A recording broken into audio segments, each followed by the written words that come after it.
It is my honor and privilege to introduce our keynote speaker for today, Professor Susan H. Kamei. Susan Kamei is recognized today as one of our country's most prominent and visible scholars on the Japanese-American incarceration during World War II, and one whose work was significantly influenced the study of political, social, and Asian American history.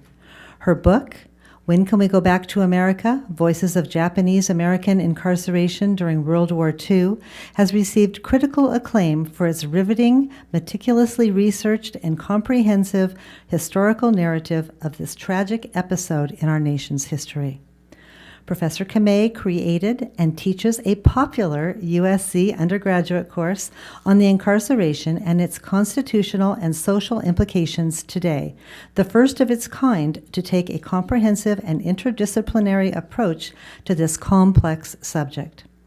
In recognition of her scholarship and contributions to USC, she received a 2022 USC Phi Kappa Phi Faculty Recognition Award and the USC Undergraduate Student Government 2018 Community Achievement Award.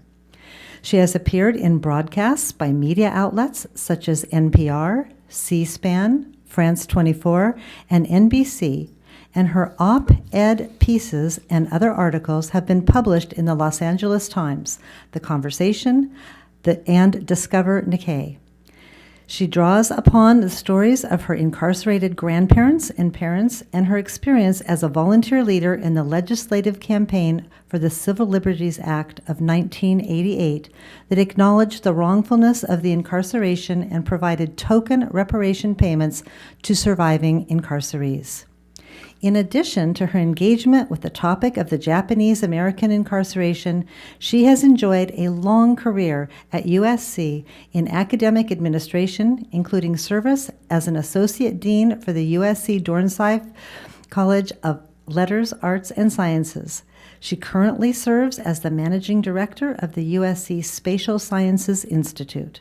Please join me in welcoming our speaker for this afternoon, Professor Susan Kamei.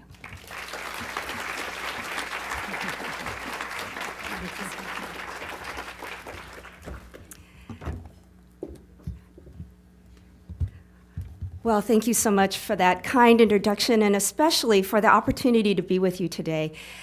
The vibrancy and the energy in this room, I think, is just the essence of the Trojan spirit. Thank you so much, Town and Gown, for all that you do for the university. And I couldn't be more pleased that to claim Catherine as a law, history, and culture major. Congratulations, and thank you so much for your example. I thought I'd invite you back to the undergraduate classroom today. Do you like that? And you don't have to write a paper.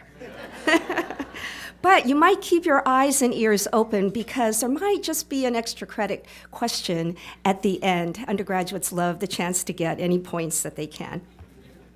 Let me take you back to an afternoon when I was in high school. One of my good friends was celebrating her 16th birthday, and I was over at her home, and she showed me a beautiful hope chest that her mother had given to her as a birthday present. So I was intrigued by this concept of having a special place to keep keepsakes. And I thought of my maternal grandfather's trunk, steamer trunk that was gathering dust in my parents' garage. It had leather handles and metal clasps. You would think it was a set piece from the Titanic movie. My mother was surprised when I asked her if I could use it. And I remember her saying, "What, you want that old thing?" And when I assured her that I did, she said, "Well, you'll have to clean it up." And I did, and I was hauling it up to my bedroom. And later, almost casually, she stuck her head in my bedroom and said that her parents, her father, had saved that trunk because they had used it to store their belongings when they had to, quote unquote, leave for camp. And that was all she said. It took me years to understand what she meant by leaving for camp. You might think that it was something fun, like a summer camp, but it was something far different. In fact, it referred to their forced removal from their homes, from their livelihoods, from their education, into hastily constructed detention facilities in which they stayed for the duration of the war simply because they were of Japanese heritage. They boarded buses, for those that were in LA, they boarded buses at the intersection of First and Alameda that you see in this photo here, where today is the Japanese American National Museum. They didn't know where they were going, but my mother and her parents ended up at Santa Anita, where is now a shopping center, but the racetrack, and that was their first site of imprisonment. My mother never told me what her thoughts and feelings were on the morning of Sunday, December 7th, 1941. But my father had shared with me that on that Sunday morning, he and his family were working out in the fields on their vegetable farm in Orange County. About noon, their landlord came to them to say that a place called Pearl Harbor had been bombed by Japan, and maybe they ought to go inside. That night, 2 FBI agents came to the door of my father's home. They did not have search warrants, but they barged their way through the house and into the backyard. And the family folklore is that they frightened 2 of my aunts that were bathing in the Japanese bathtub in the back. The FBI agents left without having arrested my grandfather, but by nightfall, the FBI agents had arrested about 2,000 other first-generation immigrant men. These are the generation known as the Issei, the first generation. And the arrested men were principals of Japanese language schools, leaders in social and civic organizations, even martial arts teachers, Buddhist and Shinto priests, and even travel agents that were doing business with Japan. In most cases, the families that had left behind had no idea where their husbands and fathers had been taken, and in many cases, they would be separated from them for years. What my dad's family and the other Japanese American families did not know at the time was that the FBI had pre-identified them as Japanese community leaders and were ready to arrest them in the anticipated war with Japan. And the FBI had the ability to arrest them without cause because they were aliens. But ironically, the Issei were precluded from ever becoming naturalized citizens by law, no matter their intention of making the United States their adopted home.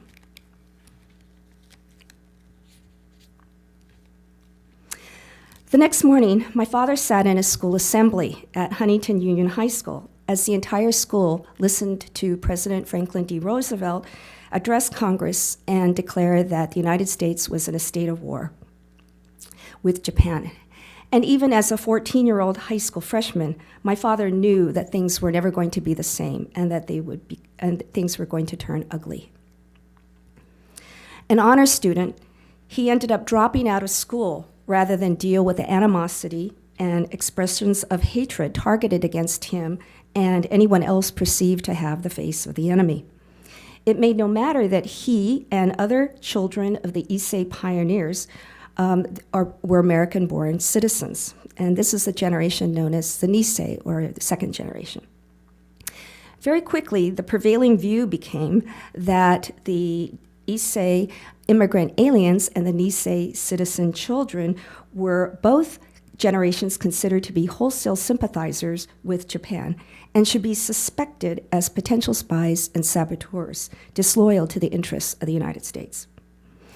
So many times over the years I have heard, well, you have to understand, we were at war, and we were at war with Japan, and they were the enemy.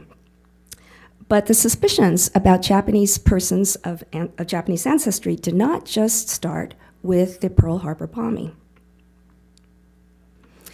The harsh reality is that from the very founding of our country, there has been a pattern of those already here distrusting and fearing the next wave of immigrants, trying to prevent or limit their migration here and their naturalization. I call this immigration NIMBYism. Now that I've gotten in, no one else should. And this scapegoating, unfortunately, has taken on the guise of needing to protect us against foreign threats, keeping out or keeping separate people on the premise that they have a reason to harm us. Immigration NIMBYism is as old as our country itself. In 1798, our second president, John Adams, and his Federalist Party passed the first of Alien and Sedition Acts that restricted immigration and the ability of immigrants to become naturalized citizens. During the contentious debate in the embryonic House of Representatives, two congressmen actually came to blows on the floor of the House, as depicted in this political cartoon. And,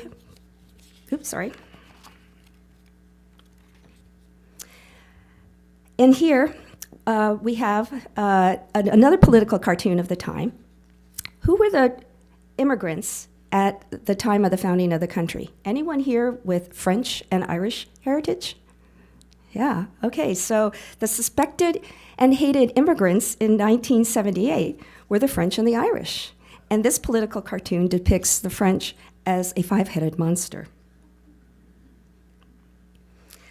Subsequent waves of other European immigrants, especially Germans, also came to our eastern shores, and they, in turn, faced intense discrimination. But here's the difference. Those Europeans were characterized as white or Caucasian, eligible for naturalization. It was different for the Asians who came across the Pacific. In the mid-1880s, the railroad robber barons and other captains of industry sent labor brokers to rural China to lure young Chinese men here into labor contracts to be cheap labor for the railroads in the continental West and the plantations in Hawaii, sugarcane, pineapple, and coffee. And a step up from slavery, these indentured Chinese were willing to do unrelenting and dangerous work that others were not willing to do.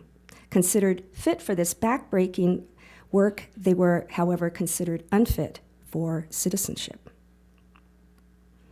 The Yellow Peril phenomenon promoted anti-Chinese messages, and in 1882, the first Chinese Exclusion Act halted immigration from China.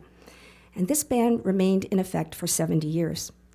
The Chinese Exclusion Act was politically very popular with the American public. But the Chinese Exclusion Act created its own labor void. Along not just in Hawaii, in the territory, but also on the mainland, in the intermountain areas for mining and fishing and railroads. So where did those labor brokers go next? They went to Japan. The Meiji era, Japan was undergoing its own economic crisis, and the Japanese government and the labor brokers found it mutually advantageous to promote the U.S. as a land of opportunity for the young men in the southwestern prefectures of Fukuoka, Hiroshima, Kumamoto, and Yamaguchi. Starting in 1885, 3 years after the Chinese Exclusion Act, the first Japanese immigrants started to arrive on ships that brought them to Hawaii, Seattle, and San Francisco. But those immigrants were stepping also into the pre-existing Yellow Peril prejudices against the Chinese. Like the Chinese before them, the Japanese would be seen as forever foreign or always alien, unacceptable and unassimilable as Americans. When they satisfied the terms of their labor contracts, some of the Nisei migrated up and down the West Coast as crop pickers, domestics, lumber mill workers, cannery workers. Other Issei came directly to the mainland. They saved their money. They became entrepreneurs. In San Diego, Los Angeles, San Jose, San Francisco, Tacoma, San Francisco, Portland, Seattle, they opened boarding houses, hotels, shops, restaurants, nurseries, and other small businesses. Although the 1907 Gentlemen's Agreement stopped any further immigration of the laborers, those who were not laborers, such as merchants, ministers, students, and especially the women who came to marry the Issei men, went directly from Japan to the mainland. Let me introduce you to my great-grandfather, Tomegusa Kamei, his wife, Haruyo, and his daughter, my paternal grandmother, Shizu Kamei. My great-grandfather Tomeguso and his brother, Haramatsu, left Wakayama, Japan for Kealia, Kauai, to work on the sugarcane plantation there. My great-granduncle and his family remained in Kauai, while my great-grandfather came to the mainland here in Southern California. And once he got here, the phrase was called over, brought his daughter, my grandmother, to come to join him here. Here's my grandmother again, this time in her wedding portrait in 1920 in Gardena. My paternal grandparents were part of a vibrant Japanese agricultural community. The Issei from the rural areas of Japan brought with them expertise in farming, and they became particularly successful farmers through their savvy agricultural techniques and industriousness. The Issei farmers turned land that was not wanted by white farmers into high-producing areas. By the turn of the century, the Issei farmers in California were outproducing all other farmers in the state on a per-acre basis. My dad's family grew strawberries, tomatoes, sugar beets, and other vegetables, and they were especially known for their celery. By the advent of World War I, the cards were starting to get stacked against all persons of Japanese ancestry of both generations. The U.S. foreign relations with Japan became tense as Japan became a militarily aggressive country, and fears and suspicions with geopolitical origins carried over to people of the same national origin. White labor unions used wedge politics to marshal anti-Japanese sentiments to their cause of eliminating the Japanese, positioning them as economic competitors. The 1924 Immigration Act shut down any further immigration from Japan, a ban that would remain in effect until the 1952 Walter McCarran Act. Groups such as the Native Sons and Daughters of the Golden West wanted to keep this country white. The Yellow Peril propaganda began reinforcing the prevailing notions of white supremacy. Appalled and affronted that the Nisei had birthright citizenship, they considered it a sham that the immigrants whom they did not consider to be worthy of citizenship could have children born here who were thereby citizens. A powerful agribusiness lobby capitalized on these political forces to enact alien land laws in the western states that prevented the Japanese from owning land or holding long-term leases. With Japan declared as a wartime enemy, the nativist and agribusiness lobbies now had the golden opportunity that they wanted to remove those that they considered to be un-American. In short, it simply wasn't a matter of wartime hysteria following the Pearl Harbor attack that led to the political pressures to forcibly remove and detain persons who shared the ancestry of a wartime enemy. Most Nisei, who were children, teenagers, and young adults in 1942, had never been to Japan and had no connections with Japan. They didn't even speak Japanese all that well. Nevertheless, to avoid acknowledging that the Nisei had rights as American citizens, our government referred to them with an invented euphemism of non-aliens. On February 19, 1942, a little more than 10 weeks after the Pearl Harbor attack, President Roosevelt issued Executive Order 9066, which gave the U.S. military the authority to remove all persons of Japanese ancestry from the West Coast, two-thirds of whom were American citizens. The Department of Justice and its agency head, the Attorney General, had caved on any objections, constitutional and otherwise, to the military plan to require that the Japanese American families report for transportation to detention centers. Once I asked my mother why they went along with something that now seems so ridiculous. And what I didn't realize is that Congress had passed a law. They had made it a crime not to comply with these military orders. And the soldiers had guns and bayonets. Almost everyone felt they had no choice but to obey. They didn't know where they were being sent or how long they would be gone. They had no idea whether they'd ever be allowed to return. They had to sell or close businesses, although their bank accounts were frozen. My dad's family had to leave standing in the field several acres of celery ready to harvest. They had to store what they could with sympathetic friends or in churches and temples, and had to abandon what they didn't sell at a fraction of their worth to scavengers.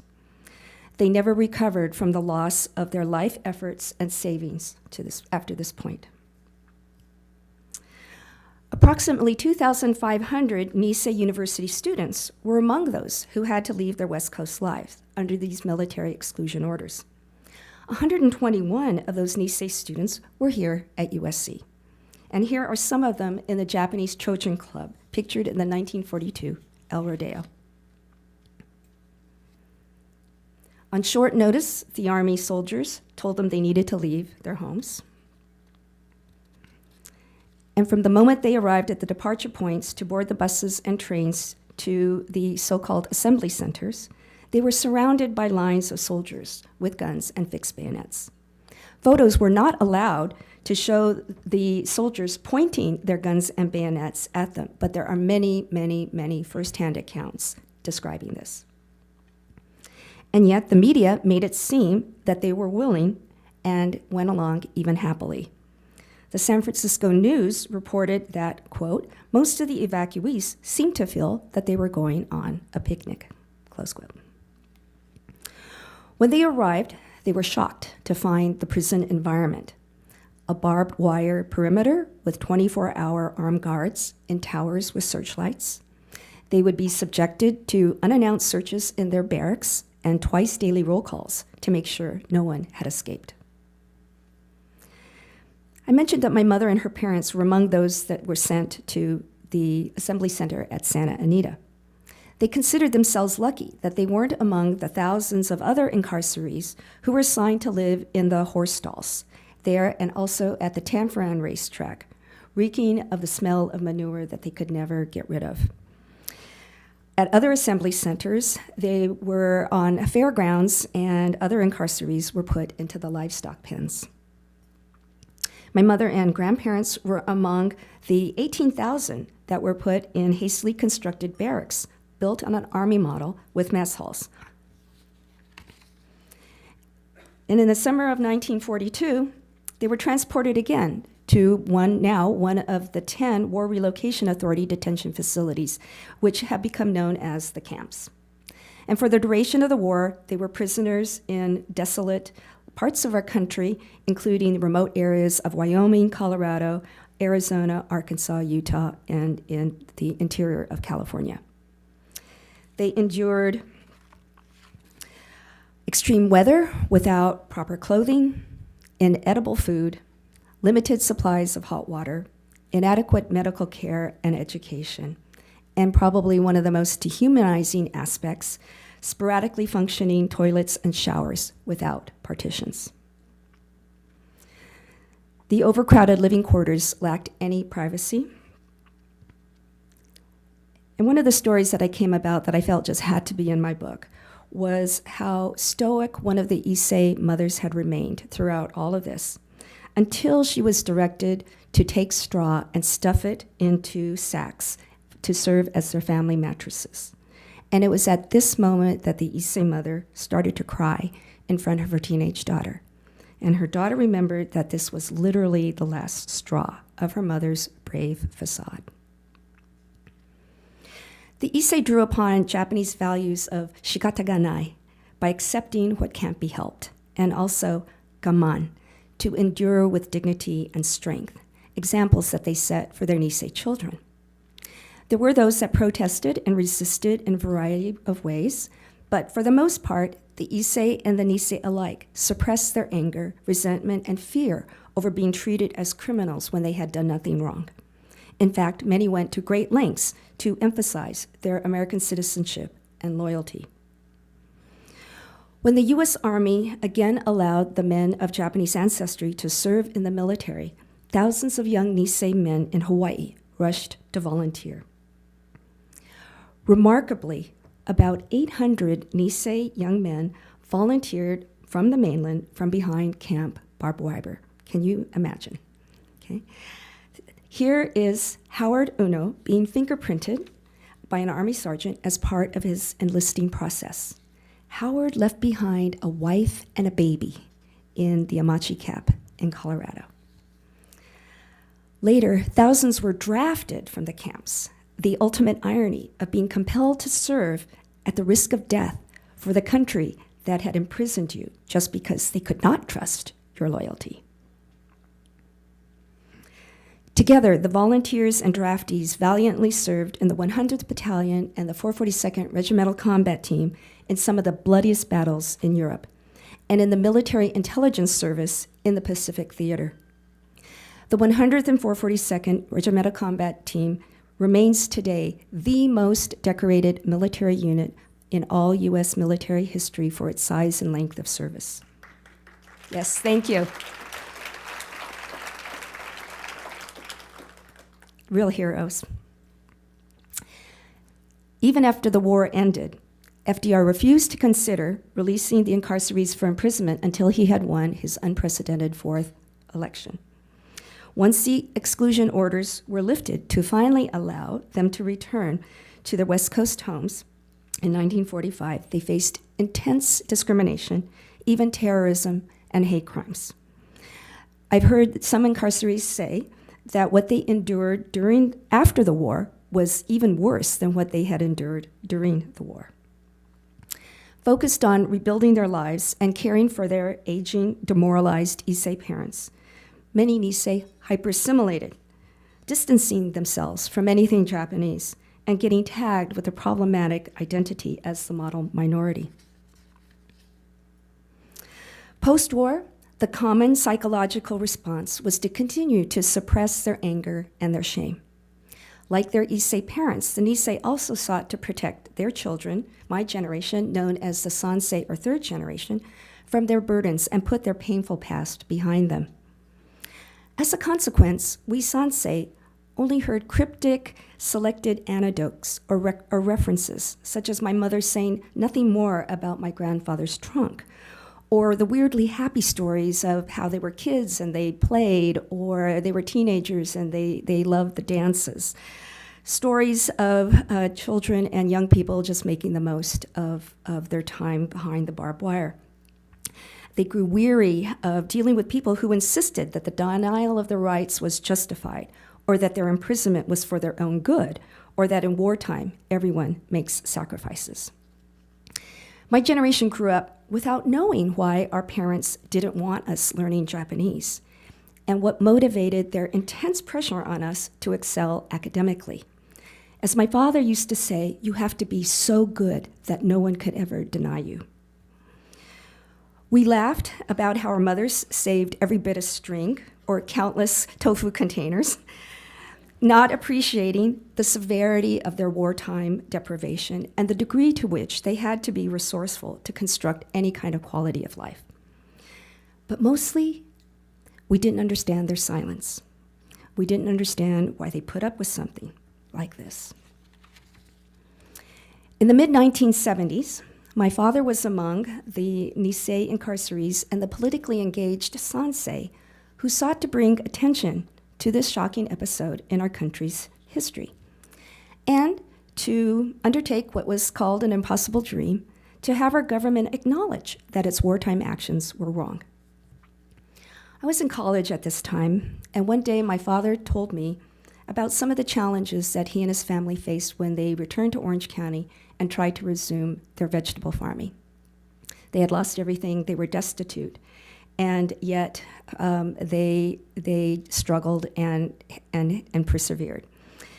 For the first time, I began to get an appreciation for what this had meant and the enormity of the injustice that had befallen them. I joined my father and countless other volunteers across the country in support of legislative and judicial initiatives. And this campaign became known as the Redress Movement. And this word redress comes from a clause in our First Amendment that says, as citizens, we have the right to petition our government for a redress of grievances.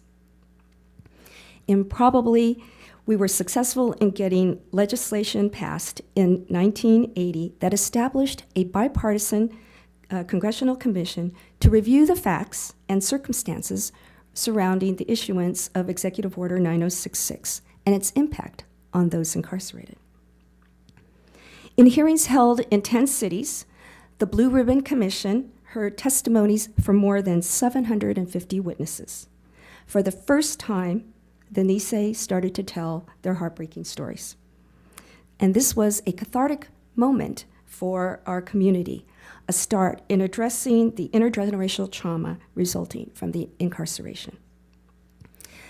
Congressional Commission researchers uncovered hundreds of thousands of documents in the National Archives that our government never had a justification. Military necessity was a falsehood. They had no basis for suspecting Japanese Americans of wholesale disloyalty, and the government knowingly perpetrated lies to justify the incarceration and covered up attempts by some officials to tell the truth. The lies and cover-ups included briefs and oral arguments to the Supreme Court in its consideration of the cases that challenged the constitutionality of the government actions. The government knew that the Japanese Americans did not pose a mass espionage or sabotage threat on the mainland. Very simply, military necessity was a false and remains a false narrative. The Commission made recommendations that resulted in the passage of the Civil Liberties Act of 1988, signed by President Ronald Reagan. Surviving incarcerees received an apology for the unjustified government actions and token payments as part of our country's only large-scale reparations program to date, an important milestone in the process of individual and community healing. Witnessing President Reagan sign this bill as an invited guest of the White House was truly one of the great moments of my life. It was and continues to be a moment of great redemption for the Japanese American community, and I would also say, indeed, for our country. But for USC Nisei students who had their educations here abruptly interrupted, their redemption, however, took decades longer. After the issuance of Executive Order 9066, then USC Berkeley president Robert Sproul sent an impassioned letter to other university presidents across the country, asking them to accept his displaced students, describing them as excellent scholars. Other West Coast universities followed suit to assist their Japanese American students, but I am sorry to say, not USC. During the war, our dean of the dental school, Louis C. Ford, stated that an incarcerated Japanese American student was, quote, unquote, the equivalent to a prisoner of war, and that giving any sort of aid would be considered assisting him in the evasion of government regulations. But what I find to be particularly cruel and disappointing was that President von Kleinschmidt refused to issue transcripts to our Nisei students so that they continue their education at another institution. USC was the only documented university to take this position. When some of the Nisei students tried to return to USC to finish their degrees after the war, they were told that their prior coursework would not be recognized and that they would have to start over. At the time that Pearl Harbor was bombed, let me tell you about one student, Jiro Oishi, who was a senior studying business administration. 2 days after Pearl Harbor, December 9, he was on his way to take his last final exam that he needed to graduate when the FBI arrested him. They mistook him for another man, but he ended up in a federal prison in Missoula, Montana, and then was later transferred to the War Relocation Authority facility in Gila River, Arizona. The authorities acknowledged that they had arrested the wrong person, but after the war, when Jiro applied to USC to finish his degree, he was denied readmission. When he returned in the 1960s to try to get his transcripts, they were told that his records were lost. He ultimately got his degree at UC Riverside. And yet, his family never knew that he didn't graduate from USC. He was always so proud to go to USC football games and basketball games with his former roommate, and was always so delighted when one of his children would go to the bookstore and bring him home a new version of a USC shirt. The photo that they thought was his graduation picture was just a photo that had been taken his senior year. They had no idea that he had not actually received his USC degree, and he passed away over 20 years ago.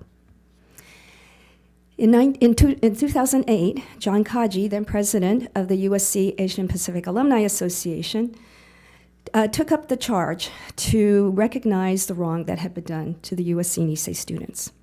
President Sample agreed that the university would grant the USC Nisei students honorary alumni status. The USC Asian American community continued the campaign for further recognition, and in 2012, the university granted honorary degrees to 11 Nisei students who were then still alive.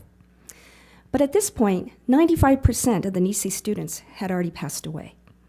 President Nikias continued the university policy of not granting posthumous honorary degrees. And this was a policy that was honored until this past October. And I'm very proud to say that when President Folt learned of this history, she decided that an exception was necessary, calling the university's past action a shocking injustice.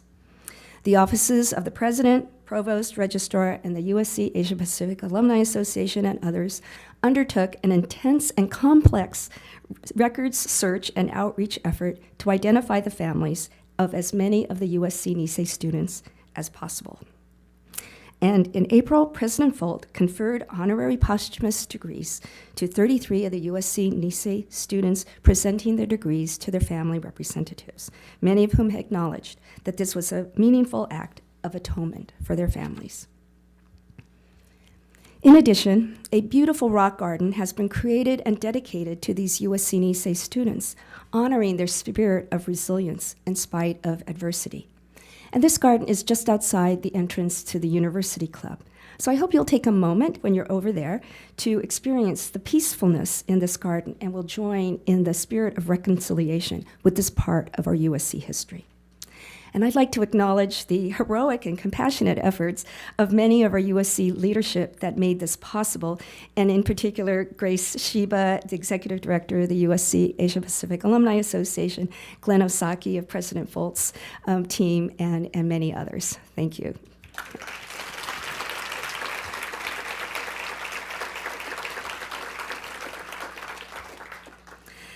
The descendants of those USC Nisei students, along with their grandchildren, now great-grandchildren, and even great-great-grandchildren, so if you're counting generations, this is the Yonsei, Gosei, and Rokusei generations, are motivated to learn about the stories of their forebears, honoring their bravery and their courage. They're motivated to take action and stand in solidarity with others, recognizing that during World War II, Japanese Americans needed allies, needed someone to stand with them, and they didn't. They've seen history repeating itself. They see contemporary examples of family separation, of children being held in detention facilities without adequate education or health care. They see echoes of the past being repeated today, again and again. So remember my grandfather's trunk. When I examined my family's records in the War Relocation Authority records in the National Archives in Washington, D.C., you will not believe what I found. I found the receipt that was issued to my grandfather in February 1946 for that trunk when he went to reclaim it from storage.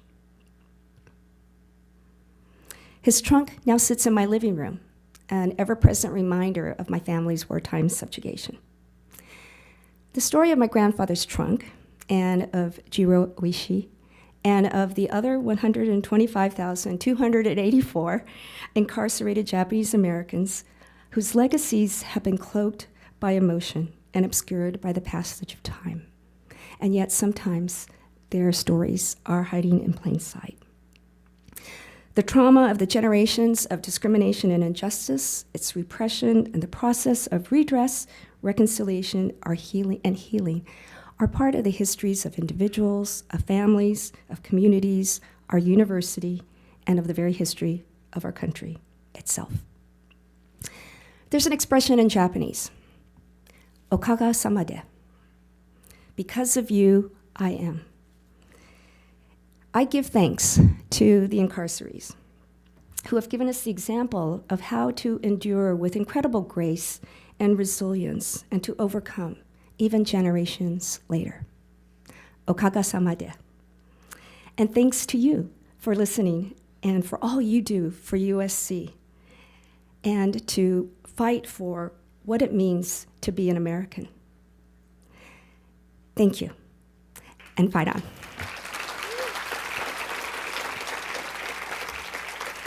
Thank you.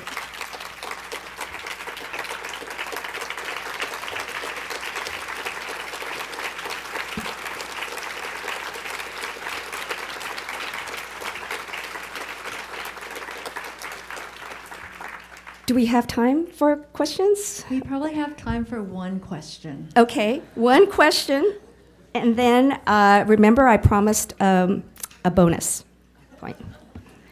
Carol, wait for Oh, the I think there's a mic coming.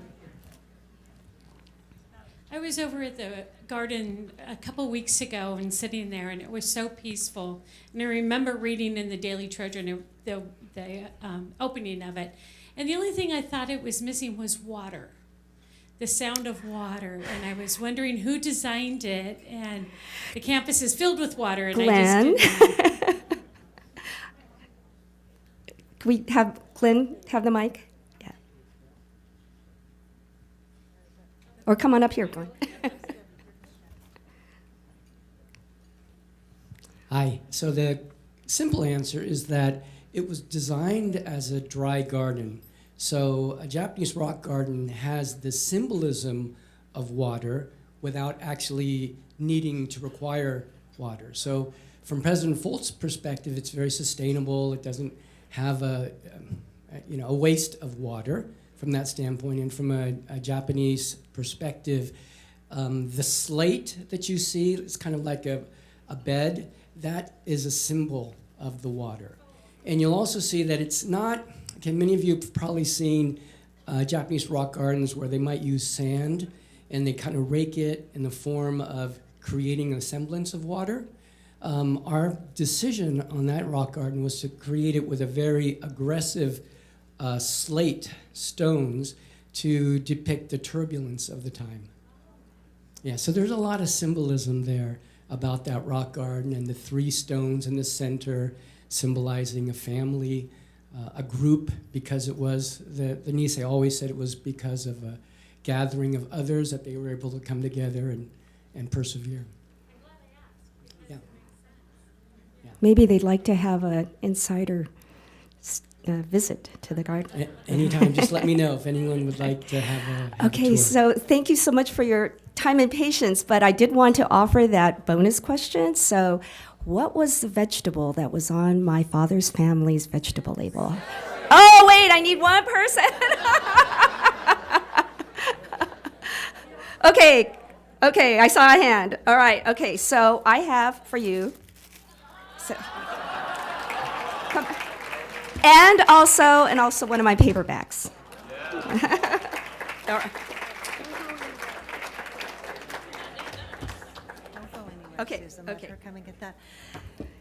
And while Susie's coming up to get her prize, I just wanted to, again, thank Professor Kamei for coming. This was enlightening, I'm sure, to all of us, and we're just so lucky to have her on this campus. Thank you very much. Thank you. Harrison, how did I do?